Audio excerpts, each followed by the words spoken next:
the word a in front of something in the Greek, a lot of times it means not, okay? Like atheist, not God. That's what it means. So the atheist says there is no God. Now, how do you prove a negative? Well, the answer is you don't. You don't prove there's a God. Just proving it, in a test tube. I know there's a God that created me. I can absolutely believe it beyond doubt. Has there ever been an atheist anywhere? I mean, has the atheist been everywhere on this planet? Have they climbed up every tree and walked into every mountain cleft? Have they exhausted all options to prove there definitely is no God?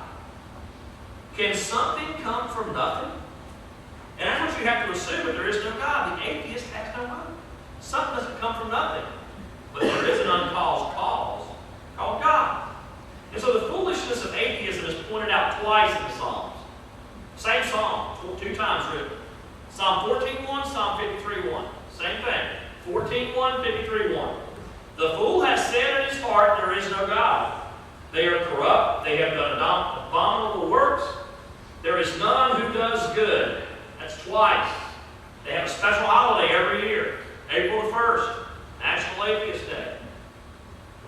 The fool has said in his heart, there is no God. And now, here's what's interesting though. It does not say the fool has said there is no God. There's a dependent clause in there. A little prepositional clause there. In his heart.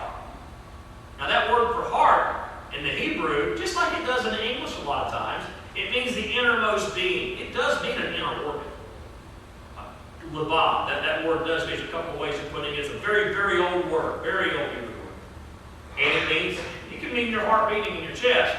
But whenever it's used in this context, it means your very inner being. And we say the same stuff. Hey, do you believe in your heart this? True? And if a person believes in their inner heart there is no God, then they are a fool. A person may say there is no God, they're just lying. They're a liar. Because they know there's a God. And we know that there is no atheist because of Romans chapter 1. Romans chapter 1 actually proves that there is no atheist. It says in their heart. They say with their mouth, but not in their heart there is no God. Okay? And we get a doctrine called innateism from that. You've probably heard the word innate.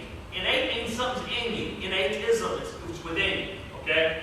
So within us, there is a knowledge of God. Within us, innately within us. So if you want to, put this on the academic level, it's the doctrine of innateism. We know, and that is why we know there's no atheist out there unless they're simply lying and saying they're an atheist, or unless they really are mentally imbalanced, because within them they know. See, in Romans chapter 1:18 through 3:20, that whole block of text, it argues that the whole world is under the sway of sin. The Gentiles are sinners, the Jews are sinners. All right? Explains that very well, very effectively, Paul does in those verses. And I want to look at 3 verses in Romans 1:18 to explain to you why innately we all know there's a God. All right? 1:18 says in Romans, "For the wrath of God is revealed from heaven against all ungodliness and unrighteousness of men, who suppress the truth in unrighteousness, because what may be known of God is manifest in them, for God has shown it to them. For since the creation of the world, his invisible attributes are clearly seen, being understood by the things that are made, even his eternal power and Godhead, so that they are without excuse." It is clear from that verse that all people believe there's a God.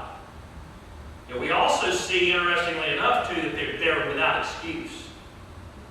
From these verses, we can not only conclude that there are no atheists, but we can conclude a very hard form of exclusivism.